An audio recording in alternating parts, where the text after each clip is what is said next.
ലോക വനിതാ ദിനത്തിൽ ഞാൻ നിൽക്കുന്നത് തിരുവനന്തപുരം നാലാഞ്ചിറയിലുള്ള ബദനി സിസ്റ്റേഴ്സിന്റെ കോൺവെന്റിലാണ്.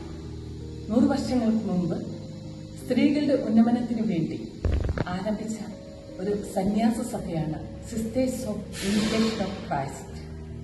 വളരെ അവിചാരിതമായിട്ടാണ് ഞാൻ ഈ സന്യാസ സഭയിലേക്ക് കടന്നു വന്നത്.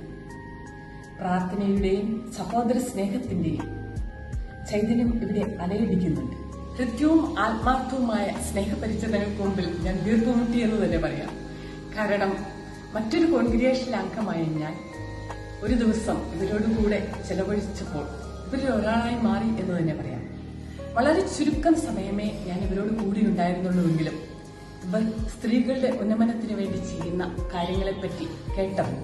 സ്ത്രീയായി ജനിച്ചതിൽ അഭിമാനം കൊള്ളുകയും സ്ത്രീകളുടെ ഉന്നമനത്തിന് വേണ്ടി കഠിനാധ്വാനം ചെയ്യുകയും ചെയ്യുന്ന പ്രിയ സഹോദരിമാരെ, ഈ നല്ല മൂല്യങ്ങൾ മുറുകെ പിടിക്കുവാൻ ദൈവം നിങ്ങളെ അനുഗ്രഹിക്കട്ടെ എന്ന് ആശംസിച്ചുകൊണ്ട് ലോക വനിതാ ദിനത്തിന്റെ എല്ലാ ആശംസകളും ഏറ്റവും കൃത്യമായി നേർന്നുകൊണ്ട് സ്നേഹപൂർവ്വം സിസ്റ്റർ സോണിയ തെരേസ് BST.